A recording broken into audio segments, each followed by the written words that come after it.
നീതിയുടെ അടിസ്ഥാനത്തിലുള്ള സമാധാനം, അതിന് മാത്രമേ നിലനിൽപ്പുള്ളൂ. മലങ്കര സഭ എന്നും നീതിയെയും നിയമത്തെയും അംഗീകരിച്ച് മാത്രമേ മുൻപോട്ട് പോവുകയുള്ളൂ. അങ്ങനെ പോയിട്ടുമുള്ളൂ. മലങ്കര സഭയുടെ കേസുകൾ ആരംഭിച്ചിട്ട് പതിറ്റാണ്ടുകൾ കഴിഞ്ഞു.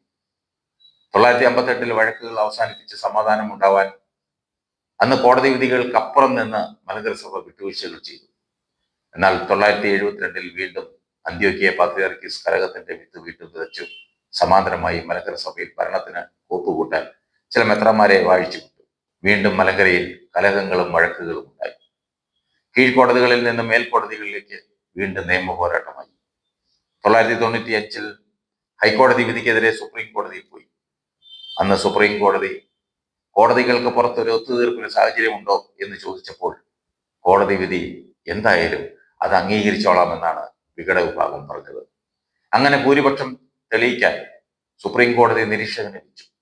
2002 അസോസിയേഷൻ വിളിച്ചുകൂട്ടാൻ തീരുമാനിച്ചപ്പോൾ സഭയിൽ സമാധാനം ഉണ്ടാവാൻ മലങ്കര മെത്രാപ്പോലീത്ത സ്ഥാനം വരെ രാജിവെച്ച മാത്യൂസ് മുതിയമ്പാവ അന്ന് ഒപ്പം നിന്നിട്ട് രായ്ക്ക് രാമാനം എല്ലാത്തിൽ നിന്നും ഒഴിഞ്ഞ് പുതിയ ഭരണഘടന എന്ന് പറഞ്ഞ് പുത്തൻകുരിശിൽ യോഗം കൂടി കാശിന് വിലയില്ലാത്ത കൈപ്പുസ്തകം എഴുതിയതുമായി വീണ്ടും കോടതികളിലേക്ക് പോയി. കോലഞ്ചേരി പള്ളിയുടെ പേരാണ് ആദ്യം പറഞ്ഞത്. അതിന് മാത്രമല്ല, മലങ്കര സഭ ഒന്നാകെയുള്ള കേസുകൾക്ക് അന്ത്യം കുറിച്ച് 2017 ജൂലൈ 3 മലങ്കര സഭയുടെ കാവൽ പിതാവിന്റെ ദുഃഖ്രോനോ പെരുന്നാളിന് സുപ്രീം കോടതി വിധി പറഞ്ഞു. അന്ത്യോക്യ പാത്രിയാർക്കീസിന് മലങ്കര സഭയിലുള്ള അധികാരം 995 വിധിയിൽ പറഞ്ഞ പോലെ അസ്തമയ ബിന്ദുവിലാണെന്നും മലങ്കര സഭയുടെ പള്ളികൾ ഭരിക്കപ്പെടേണ്ടത് 934 ഭരണഘടന, ആ ഭരണഘടന അനുസരിച്ച് മാത്രം അതിന് വിധേയപ്പെട്ടായിരിക്കണമെന്നും വിധിച്ചു.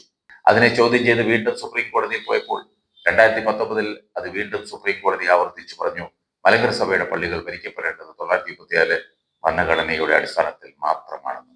രാജ്യത്തെ നിയമം ബാധകമല്ലെന്ന മട്ടിൽ രാഷ്ട്രീയ നപുംസകങ്ങളെ കൂട്ടുപിടിച്ച് പ്രവർത്തിക്കുന്ന വിഘടിത വിഭാഗത്തോട് മലങ്കര മെത്രാപ്പൊലീത്ത ദേവലോകം പെരുന്നാൾ സമയം പറഞ്ഞത് സഭയിൽ സമാധാനം ഉണ്ടാവാൻ വിട്ടുവീഴ്ചകൾക്ക് മലങ്കര സഭ തയ്യാറാണെന്നാണ്. എന്നാൽ സമാധാനം നീതിയുടെ അടിസ്ഥാനത്തിലാവണം, അതിന് മാത്രമേ നിലനിൽപ്പുള്ളൂ. അത് സാധ്യമാവണേ സുപ്രീം കോടതി വിധിയെ അംഗീകരിക്കാൻ മറുവിഭാഗം തയ്യാറാകണം. കോടതി വിധി അംഗീകരിക്കാൻ തയ്യാറായില്ലെങ്കിൽ സമാധാനം യാഥാർത്ഥ്യമാവില്ല. കാരണം രാജ്യത്തിന്റെ നിയമം അതെല്ലാവർക്കും ബാധകമാണ്. അതാണ് അടിസ്ഥാന തത്വം. അന്നും ഇന്നും എന്നും എല്ലാ സഭാസ്നേഹികളും രാഷ്ട്രീയക്കാരും ഒക്കെ പറയുന്ന ഒന്നാണ്, എങ്ങനെയെങ്കിലും മലങ്കര സഭയിൽ സമാധാനം ഉണ്ടാകണം, എങ്ങനെയെങ്കിലും സമാധാനം ഉണ്ടാകണം. ഇന്നലെയും വന്നു രാഷ്ട്രീയക്കാർ ചിലരൊക്കെ എന്നെ കാണും, എങ്ങനെയെങ്കിലും സമാധാനം ഉണ്ടാകണം. ഞാനവരോട് പറഞ്ഞു, എങ്ങനെയെങ്കിലും സമാധാനം ഉണ്ടാകുവാൻ തയ്യാറാണ്, കോടതി വിധി അംഗീകരിച്ചാൽ മതി. കോടതി വിധി അംഗീകരിച്ചു കഴിഞ്ഞാൽ എങ്ങനെയെങ്കിലും സമാധാനം ഉണ്ടാകാം. കോടതി വിധി അംഗീകരിക്കുന്നില്ലെങ്കിൽ ഒരു തരത്തിലും സമാധാനം ഉണ്ടാവുകയുമില്ല. അതാണ് അടിസ്ഥാന തത്വം. ഞാൻ വന്നവരോട് പറഞ്ഞു, നിങ്ങളൊക്കെ ഇന്ത്യൻ പൗരന്മാരാണ്. 1958 95 2017 വിധിച്ചിരിക്കുന്നത് മലങ്കര സഭയിലുള്ള 1662 പള്ളികൾ മള്ളിമറ്റത്തിൻ്റെ റിപ്പോർട്ടിലുള്ളതായ ആ പള്ളികൾ മുഴുവനും 1934 ഭരണഘടന അനുസരിച്ച് ഭരിക്കണം എന്നുള്ളതാണ് എഴുതിയിരിക്കുന്നത്.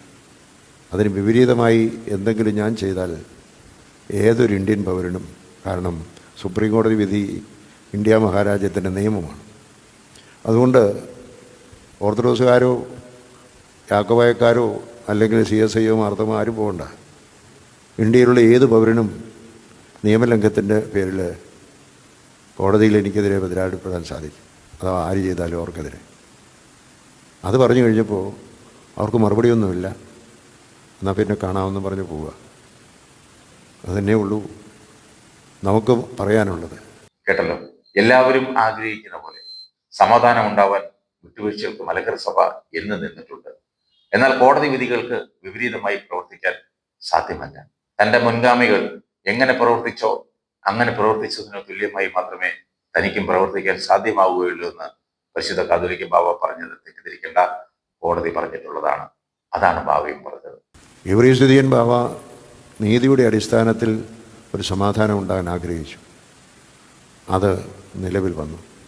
നമുക്ക് എങ്ങനെയെങ്കിലും സമാധാനം ഉണ്ടാകുന്നതിന് നമുക്ക് സന്തോഷമാണ്. ആദ്യം കോടതി വിധി അംഗീകരിക്കുക, അതിനുശേഷം എങ്ങനെയെങ്കിലും ആകാം. അപ്പോൾ എല്ലാവരും ആവശ്യപ്പെടുന്നത് പോലെ നമുക്കാകാം. അങ്ങനെയാണ് എങ്ങനെയെങ്കിലും സമാധാനം ഉണ്ടാകണമെന്ന് യുവരശ്വതി അമ്മയോട് പറഞ്ഞപ്പോൾ ഒരു കുഴപ്പമില്ല, എങ്ങനെയെങ്കിലും സമാധാനം ഉണ്ടാകും. പക്ഷേ ആദ്യം കോടതി വിധി അനുസരിച്ച് 34 ഭരണഘടന അംഗീകരിക്കുക, അതിനുശേഷം എങ്ങനെയെങ്കിലും ആകാം. അത് വെറുതെ പറഞ്ഞതല്ല, അതിനുള്ളതായ നീക്കുപോക്കുകൾ, വിട്ടുവീഴ്ചകൾ ബാബാതിരുമേനി ചെയ്തു. ആ വിട്ടുവീഴ്ചകളൊക്കെ എന്താണെന്ന് നമുക്കറിയാം. അപ്പം അതുപോലെയുള്ള വിട്ടുവീഴ്ചകളോ ഒക്കെ ചെയ്യുന്നതിന് നമ്മൾ തയ്യാറാണ്. പക്ഷേ കോടതി വിധിയും 34 ഭരണഘടനയും അനുസരിക്കാതെ ഒരു വിട്ടുവീഴ്ചകളും ഉണ്ടാവില്ല. അതെല്ലാവരും ഓർത്തിരിക്കേണ്ട ഒരു കാര്യമാണ്. അതിൽ നിന്ന് മാറാനായിട്ട് മലങ്കര സഭയ്ക്ക് പിതാക്കന്മാരുടെ വഴികളിൽ സാധിക്കുകയില്ല. എങ്ങനെയെങ്കിലും സമാധാനം ഉണ്ടാക്കണം. എങ്ങനെ? കോടതി പറഞ്ഞതിന് വിരുദ്ധമായിട്ടോ? രാഷ്ട്രീയക്കാരും മധ്യസ്ഥരുമൊക്കെ പൊടിയും തട്ടി വയറ് നിറച്ച് കഴിച്ചിട്ട് ഏമ്പക്കവും ഇട്ട് സ്ഥലം കാലിയാക്കും. കോടതി ലക്ഷ്യത്തിന് ജയിലിൽ പോകുന്നത് പരിശുദ്ധ കാത്തോലിക്ക ബാവയായിരിക്കും. ജയിലിൽ കൂട്ടുകിടക്കാൻ മധ്യസ്ഥരോ രാഷ്ട്രീയക്കാരോ കാണില്ല, ദൈവം തമ്പുരാൻ മാത്രമേ കാണൂ. അതുകൊണ്ട് ബാവ പറഞ്ഞതുപോലെ ഭരണഘടനയും കോടതി വിധിയും അംഗീകരിക്കുക, അപ്പോൾ സമാധാനം തനിയെ ഉണ്ടാകും. ഇന്നല്ലെങ്കിൽ നാളെ 936 ഭരണഘടനയും രാജ്യത്തെ നിയമവും കോടതി വിധികളും ഒക്കെ അംഗീകരിച്ച് സഭയിൽ സമാധാനം ഉണ്ടാവുമെന്ന് മലങ്കര മക്കൾ വിശ്വസിക്കുന്നു. അങ്ങനെ വിശ്വസിക്കാം.